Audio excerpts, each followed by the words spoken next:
ಸವಿ ಕತೆಗೆ ಸ್ವಾಗತ. ಇವತ್ತಿನ ಕಥೆ ಹೊಸ ವರ್ಷದ ಸಂಕಲ್ಪ ಅಥವಾ ನ್ಯೂ ಇಯರ್ ರೆಸೊಲ್ಯೂಷನ್. ಈಗ ಜನವರಿ 2025 ಬಂದಿದೆ ಅಲ್ವಾ. ನಾವು ಈ ಹೊಸ ವರ್ಷದಿಂದ ಏನಾದರೂ ಒಳ್ಳೆ ಕೆಲಸ ಮಾಡಬೇಕು, ಏನು ಮಾಡಬೇಕು ಅಂತ ಒಂದು ವರ್ಷದ ಸಂಕಲ್ಪವನ್ನು ಮಾಡ್ತೀವಿ.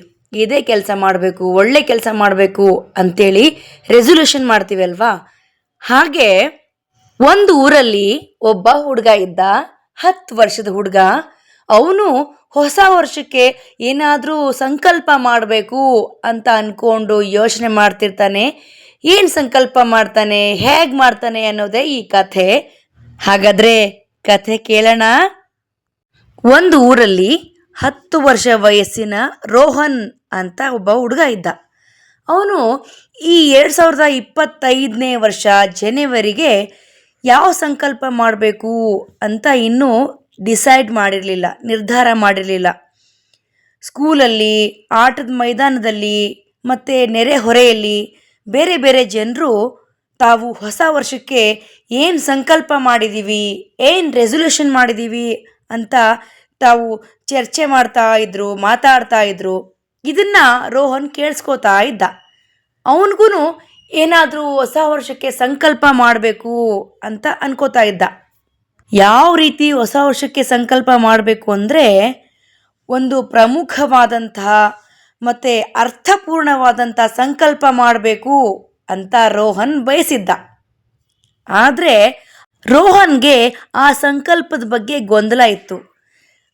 ನಾನು ಉತ್ತಮವಾದ ಸಂಕಲ್ಪ ಮಾಡಬೇಕು, ಹಾಗೆ ವರ್ಷ ಇಡೀ ಅದನ್ನು ಸುಲಭವಾಗಿ ಅನುಸರಿಸುವ ಹಾಗಿರಬೇಕು, ಏನು ಮಾಡ್ಬೋದು ಅಂತ ಯೋಚನೆ ಮಾಡ್ತಾ ಇದ್ದ. ಇದೇ ಯೋಚನೆ ಮಾಡ್ತಾ ಅವತ್ತು ರಾತ್ರಿ ರೋಹನ್ ಮಲಗೋದಕ್ಕೆ ಅಂತ ಹೋದ. ನಿದ್ರೆ ಜಾರ್ತಾ ಇದ್ದ ಹಾಗೆ ಅವನಿಗೆ ವಿಚಿತ್ರವಾದಂಥ ಕನಸು ಬಿತ್ತು. ಆ ಕನಸಲ್ಲಿ ರೋಹನ್ ಹೊಸ ವರ್ಷದಲ್ಲಿ ಯಾವ ಸಂಕಲ್ಪ ತಗೋಬೇಕು ಅಂತ ಇನ್ನೂ ನಿರ್ಧಾರನೇ ಮಾಡಿರಲಿಲ್ಲ. ಈ ಬಗ್ಗೆ ಸಲಹೆ ಕೇಳೋದಕ್ಕೆ ಅಂತ ಅವನು ಅವನ ಅಜ್ಜಿ ಬಳಿಗೆ ಹೋಗ್ತಾನೆ.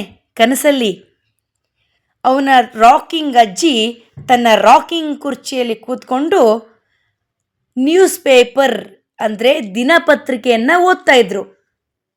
ರೋಹನ್ ಅಜ್ಜಿ ಹತ್ರ ಹೋಗಿ ಕೇಳ್ದ, ಅಜ್ಜಿ, ನೀವು ತುಂಬ ಬುದ್ಧಿವಂತರಲ್ವಾ, ಹೊಸ ವರ್ಷಕ್ಕೆ ನಾನು ಯಾವ ರೀತಿ ಸಂಕಲ್ಪ ತಗೋಬೋದು, ಐಡಿಯಾ ಕೊಡಿ ಅಜ್ಜಿ ಸ್ವಲ್ಪ ಅಂತ ಕೇಳ್ದ. ಹೌದಾ ರೋಹನ್, ನೀನು ಬಹಳ ಸೂಕ್ಷ್ಮ ಹಾಗೂ ಸಂವೇದನಾಶೀಲ ಹುಡುಗ.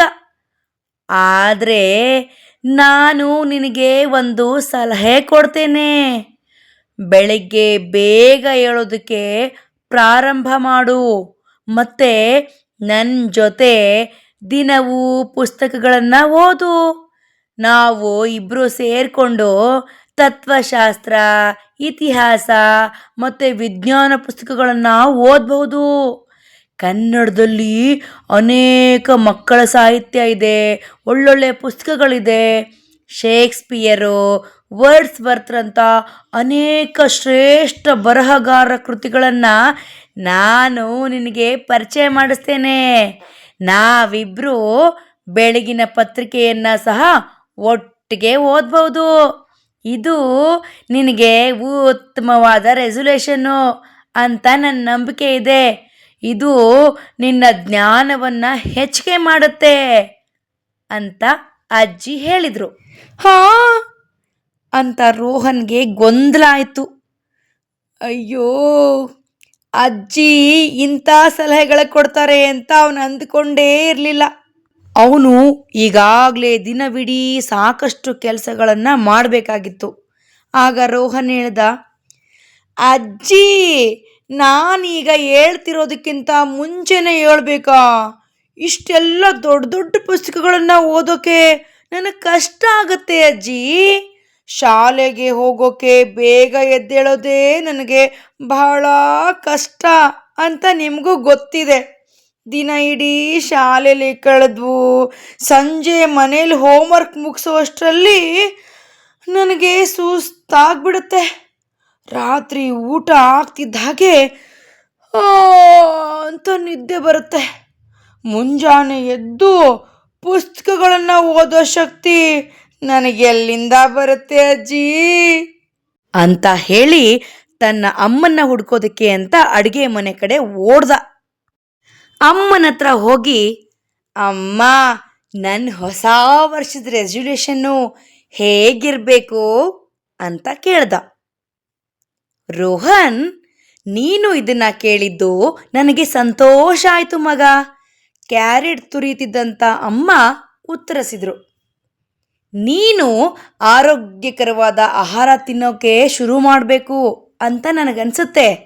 ಬರ್ಗರ್ ಮತ್ತು ಚಿಪ್ಸ್ ಅಂದರೆ ನಿನಗೆ ಬಹಳ ಇಷ್ಟ, ಅದು ನನಗೆ ಗೊತ್ತು. ಆದರೆ ಅದನ್ನು ಕಡಿಮೆ ಮಾಡಿ ಹೆಚ್ಚು ತರಕಾರಿ ಹಣ್ಣುಗಳನ್ನು ತಿನ್ನಬೇಕು. ಅಮ್ಮ, ಹಣ್ಣು ತರಕಾರಿಗಳನ್ನು ತಿನ್ನೋದು ಒಳ್ಳೆಯದು, ಆದರೆ ಅವು ನನಗೆ ತುಂಬ ಬೋರಿಂಗ್ ಅನಿಸುತ್ತಮ್ಮ. ನನಗೆ ಅವು ಇಷ್ಟನೇ ಆಗೋದಿಲ್ಲ ಗೊತ್ತಾ. ನನಗೆ ಸ್ಪೈಸಿ ಬರ್ಗರ್ ಮತ್ತು ಕುರುಕುರು ಚಿಪ್ಸ್ ಅಂದರೆ ತುಂಬ ಇಷ್ಟ. ನೀ ಹೇಳೋ ಸಂಕಲ್ಪನ ನಾನು ಮಾಡೋಕ್ಕೆ ಸಾಧ್ಯ ಇಲ್ಲಮ್ಮ. ನಾನು ಅವುಗಳನ್ನು ಪಾಲಿಸೋಕ್ಕೆ ಸಾಧ್ಯ ಇಲ್ಲ ಅನಿಸುತ್ತೆ ಅಂತ ರೋಹನ್ ನಿರಾಸೆಯಿಂದ ಹೇಳ್ದ. ಅಮ್ಮ ಅದಕ್ಕೆ ಏನಾದರೂ ಹೇಳೋ ಮೊದಲೇ ಅಡುಗೆ ಮನೆಯಿಂದ ತನ್ನ ಅಕ್ಕನ ಕೋಣೆಗೆ ಓಡ್ದ. ರೋಹನ್ ಅಕ್ಕ ತನ್ನ ಡೆಸ್ಕ್ ಮೇಲೆ ಹೋಮ್ವರ್ಕ್ ಮಾಡ್ತಾ ಇದ್ಲು. ರಮಾ, ನೀನು ಮಾತ್ರ ನನ್ನನ್ನು ಅರ್ಥ ಮಾಡ್ಕೊಳ್ಬಲ್ಲೆ ಕಣೆ, ಯಾಕಂದರೆ ನೀನು ನನ್ನ ಅಕ್ಕ. ನಾನು ಅಜ್ಜಿ ಮತ್ತು ಅಮ್ಮನ ಹತ್ರ ಹೊಸ ವರ್ಷಕ್ಕೆ ಯಾವ ರೀತಿ ಸಂಕಲ್ಪ ತಗೋಬೋದು ಅಂತ ಸಲಹೆ ಕೇಳಿದೆ. ಆದರೆ ಅವರು ನನಗೆ ತುಂಬ ಕಷ್ಟಕರವಾದ ಸಂಕಲ್ಪನ ಹೇಳಿದ್ದಾರೆ ಕಣೆ. ದಯವಿಟ್ಟು ರಮಾ, ನಾನು ಸುಲಭವಾಗಿ ಪಾಲಿಸ್ಬೋದಾದಂಥ ಸಂಕಲ್ಪ ಯಾವುದು ಅಂತ ಹೇಳೋ ಅಂತ ರೋಹನ್ ಅವರ ಅಕ್ಕನ್ನ ಕೇಳ್ದ. ಆಗ ರಮಾ ತನ್ನ ಪುಸ್ತಕವನ್ನು ಮುಚ್ಚಿ, ರೋಹನ್ ಈ ಪ್ರಶ್ನೆನ ಕೇಳಲಿ ಅಂತ ಕಾಯ್ತಾ ಇದ್ದವಳ ಹಾಗೆ ಮುಗುಳ್ನಗ್ತಾ ಹೇಳಿದ್ಲು. ನೀನು ಸರಿಯಾಗಿ ನನ್ನ ಬಳಿಯೇ ಬಂದಿದೆಯಾ ನೋಡು ರೋಹನ್. ನನ್ನೊಂದಿಗೆ ಜಗಳವಾಡೋದನ್ನು ನಿಲ್ಲಿಸು. ನೀನು ಹೀಗೆ ನಿರ್ಧಾರ ಮಾಡೋದ್ರಿಂದ ನಿನಗೆ ಒಳ್ಳೆಯದು ಅಂತ ನನಗನ್ಸುತ್ತೆ ಅಂತ ಹೇಳಿದ್ಲು. ಆಗ ರೋಹನ್ ತನ್ನ ತುಟಿಗಳನ್ನು ಬಿಗಿ ಹಿಡಿದು ಹುಬ್ಬು ಗಂಟಿಕ್ಕಿದ. ರಮಾಳ ಸಲಹೆ ಅವನಿಗಿಂತ ಹೆಚ್ಚಾಗಿ ಅವಳ ಅಕ್ಕಲಾದಂಥ ರಮಾಳಿಗೆ ಪ್ರಯೋಜನಕಾರಿಯಾಗಿತ್ತು. ಪ್ರತಿ ವರ್ಷ ರಕ್ಷಾಬಂಧನ ದಿನ ನಾನು ನಿನ್ನ ಕೈಗೆ ರಾಖಿ ಕಟ್ತೇನೆ. ಅದಕ್ಕೆ ಪ್ರತಿಯಾಗಿ ನೀನು ನನ್ನನ್ನು ರಕ್ಷಣೆ ಮಾಡಬೇಕು ರೋಹನ್. ಆದರೆ ನೀನು ನನ್ನೊಂದಿಗೆ ಜಗಳ ಆಡ್ತಿ ಮತ್ತು ನನ್ನ ಬಗ್ಗೆ ಅಜ್ಜಿ, ಅಮ್ಮ, ಅಪ್ಪ ಮತ್ತು ನನ್ನ ಟೀಚರ್ ಹತ್ರ ದೂರ ಹೇಳ್ತೀಯ. ನಾನು ನಿನಗೆ ಏನಾದರೂ ಸೀಕ್ರೆಟ್ ಹೇಳಿದರೆ ಅದನ್ನು ನಿನ್ನ ಎಲ್ಲ ಸ್ನೇಹಿತರಿಗೂ ಹೇಳ್ಬಿಡ್ತೀಯ. ಅದಕ್ಕೆ ಈ ವರ್ಷದಿಂದ ನೀನು ಇವೆಲ್ಲವನ್ನ ಮಾಡೋದಿಲ್ಲ ಅಂತ ಸಂಕಲ್ಪ ಮಾಡು ರೋಹನ್ ಅಂತ ರಮಾ ದೃಢವಾಗಿ ಹೇಳಿದ್ಲು. ಸದ್ದಿಲ್ಲದೆ ಇಲ್ಲಿಂದ ಜಾರ್ಕೊಳ್ಳೋದೇ ಉತ್ತಮ ಅಂತ ರೋಹನ್ ನಿರ್ಧಾರ ಮಾಡ್ದ. ಯಾಕಂದರೆ ರಮಾಳ ಸಲಹೆಗಳನ್ನು ಒಪ್ಪಿಕೊಂಡ್ರೆ ತನ್ನ ಬಾಲ್ಯದ ಚೇಷ್ಟೆ ಮತ್ತು ಖುಷಿಯೆಲ್ಲ ಕೊನೆಗೊಳ್ಳುತ್ತೆ ಅಂತ ಅವನಿಗನಿಸ್ತು. ಹೀಗಾಗೋದು ನನಗೆ ಖಂಡಿತ ಇಷ್ಟ ಇಲ್ಲ ಅಂತ ರೋಹನ್ ತನ್ನಲ್ಲೇ ಗೊಣಕೊಂಡ. ನಾನು ರಮಾ ಬಗ್ಗೆ ದೂರ ಹೇಳ್ದಾಗೆಲ್ಲ ಅಮ್ಮ ಅವಳನ್ನ ಗದರಿಸ್ತಾರೆ, ಅಜ್ಜಿ ನನ್ನನ್ನು ಹೊಗಳ್ತಾರೆ. ಆಗ ನನಗೆ ಬಹಳ ಖುಷಿ ಅನಿಸುತ್ತೆ. ನನಗೆ ಮಾತ್ರ ಇದನ್ನು ಕಳ್ಕೊಳ್ಳೋಕ್ಕಿಷ್ಟ ಇಲ್ಲ. ಆದರೆ ಬೇರೆಯವರಿಂದ ನಾನೇನು ಬೇರೆ ಸಂಕಲ್ಪ ತಗೋಬೋದು ಅಂತ ಯೋಚನೆ ಮಾಡ್ತಾ ರೋಹನ್ ಮನೆಯಿಂದ ಹೊರಗಡೆ ಹೊರಟ. ಈಗ ಕನಸಲ್ಲಿ ಅವನ ಆಲೋಚನೆಗಳು ತನ್ನ ಸ್ನೇಹಿತನಾದಂಥ ಸಮೀರ್ ಕಡೆಗೆ ತಿರುಗ್ತು. ಹಾ, ಸಮೀರ್ ನನ್ನ ಒಳ್ಳೆ ಸ್ನೇಹಿತ. ನಾನು ಏನು ಮಾಡೋಕೆ ಇಷ್ಟಪಡ್ತೀನಿ ಅನ್ನೋದು ಅವನಿಗೆ ಚೆನ್ನಾಗಿ ಗೊತ್ತು. ಅವನು ಖಂಡಿತವಾಗಿ ನನಗೆ ಇಷ್ಟವಾದಂಥ ರೆಸೊಲ್ಯೂಷನ್ನೇ ಹೇಳ್ತಾನೆ ಅಂದ್ಕೊಂಡ. ಸಮೀರ್ ತನ್ನ ಮನೆ ಹತ್ರ ಇರುವ ತೋಟದಲ್ಲಿ ಬ್ಯಾಸ್ಕೆಟ್ಬಾಲ್ ಅಭ್ಯಾಸ ಮಾಡ್ತಾ ಇದ್ದ. ರೋಹನ್ ತನ್ನ ಈ ಸಂದಿಗ್ಧತೆಯನ್ನು ವಿವರಿಸಿದಾಗ ತಾಳ್ಮೆಯಿಂದ ಕೇಳಿಸ್ಕೊಂಡಂತ ಸಮೀರ್ ಸ್ವಲ್ಪ ಹೊತ್ತು ಬಿಟ್ಟು ಅವನು ನಗ್ತಾ ಹೇಳ್ದ, ರೋಹನ್, ನಾವು ಪ್ರತಿ ಭಾನುವಾರ ದಿನ ಪೂರ್ತಿ ಮೋಜು ಮಾಡೋಕೆ ಮತ್ತೆ ವಿಡಿಯೋ ಗೇಮ್ ಆಡೋಕೆ ನಿರ್ಧಾರ ಮಾಡಬೇಕು. ಜೊತೆಗೆ ಯಾರು ನಮ್ಮನ್ನ ಓದು ಅಂತ ಒತ್ತಾಯ ಮಾಡಬಾರ್ದು. ಇದು ಅದ್ಭುತವಾಗಿರುತ್ತೆ ಅಲ್ವಾ ಅಂತ ಹೇಳ್ದ. ಆಗ ರೋಹನ್ ಕಣ್ಣುಗಳು ಹೊಳೆದ್ಬಿಟ್ವು. ರೋಹನ್ಗೆ ಇದು ಒಪ್ಪಿಗೆ ಅನಿಸಿದ್ರು ಕೂಡ ಇದು ತಮಾಷೆ ಆಗಿದೆ. ಆದರೆ ನಾವು ದಿನವಿಡೀ ಆಟ ಆಡ್ತಾ ಇದ್ರೆ ಅಜ್ಜಿ ಅಮ್ಮನಿಗೆ ಕೋಪ ಬರೋದಂತೂ ಗ್ಯಾರಂಟಿ ಅಂತ ಹೇಳ್ದ. ಹೇಳಿ ಸಮೀರ್ನನ್ನ ಆಟ ಆಡೋಕೆ ಬಿಟ್ಟ ರೋಹನ್ ಮರದ ಕೆಳಗೆ ಕೂತ್ಕೊಂಡು ಯೋಚನೆ ಮಾಡಕ್ಕೆ ಶುರು ಮಾಡ್ದ. ನಾನು ಏನು ಮಾಡಲಿ?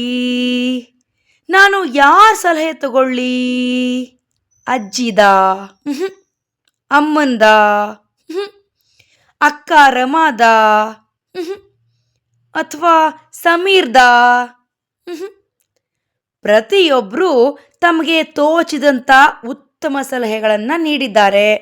ಆದರೆ ಅವರು ತಮ್ಮ ಸ್ವಂತ ಅಗತ್ಯಗಳು ಮತ್ತು ಸ್ವಂತ ಇಚ್ಛೆಗಳನ್ನು ಆಧರಿಸಿಯೇ ತಮಗೇನು ಇಷ್ಟ ಆಗುತ್ತೋ ಆ ಸಲಹೆ ನೀಡಿದ್ದಾರೆ. ನಿಜವಾಗಿಯೂ ನಾನು ಏನನ್ನು ಬಯಸ್ತೇನೆ ಅನ್ನೋ ಆಧಾರದ ಮೇಲೆ ನಾನೇ ಸಂಕಲ್ಪ ಮಾಡಬೇಕು ಅಂತ ಅಂದ್ಕೊಂಡ. ಅಷ್ಟೊತ್ತಿಗೆ ರೋಹನ್ ರೋಹನ್ ರೋಹನ್ ಎದ್ದೇಳೋ, ಶಾಲೆಗೆ ತಡ ಆಗ್ತಿದೆ, ಬೇಗ ಏಳು ರೋಹನ್ ಅಂತ ಅಡುಗೆ ಮನೆಯಿಂದ ಅಮ್ಮನ ಧ್ವನಿ ಕೇಳಿಸ್ತು. ಆಗ ರೋಹನ್ಗೆ ಎಚ್ಚರ ಆಯಿತು.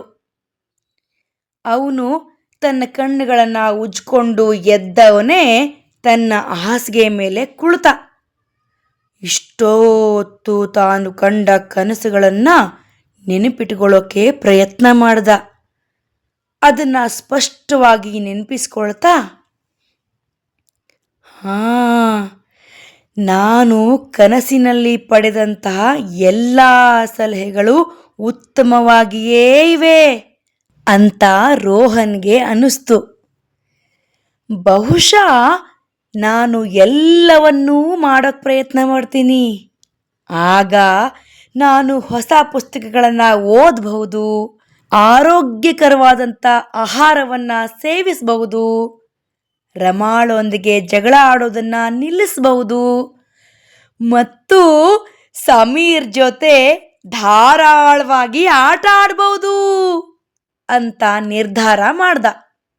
ಆ ನಿರ್ಧಾರ ಮಾಡಿ ರೋಹನ್ ಹಾಸಿಗೆಯಿಂದ ಕೆಳಗಿಳಿದು ಅಡುಗೆ ಮನೆಗೆ ಓಡಿ ಅಮ್ಮ ಮತ್ತು ಅಜ್ಜಿಗೆ ತನ್ನ ಕನಸು ಹೊಸ ವರ್ಷದ ಸಂಕಲ್ಪಕ್ಕೆ ವಿಶೇಷವಾಗಿ ಹೇಗೆ ಪ್ರೇರೇಪಿಸ್ತು ಅಂತ ಹೇಳಿ ತನ್ನ ಹೊಸ ವರ್ಷದ ಸಂಕಲ್ಪವನ್ನು ಅಜ್ಜಿ ಅಮ್ಮಂದ್ರ ಜೊತೆಗೆ ಹಂಚ್ಕೊಂಡ. ಆ ಹೊಸ ವರ್ಷದ ಸಂಕಲ್ಪವನ್ನು ಫಾಲೋ ಮಾಡ್ದ. New year resolution is a good resolution ಅಂತ ರೋಹನ್ಗೆ ತುಂಬ ಖುಷಿ ಆಯಿತು. ಹೇಗಿತ್ತು ಸವಿಲೋಕದ ಕಥೆ? ಇಷ್ಟ ಆಯ್ತಾ? ಹಾಗಾದರೆ ಸಬ್ಸ್ಕ್ರೈಬ್ ಮಾಡಿ, ಬೆಲ್ ಐಕನ್ ಒತ್ತಿ, ನಿಮ್ಮ ಸ್ನೇಹಿತರೊಂದಿಗೂ ಹಂಚ್ಕೊಳ್ಳಿ.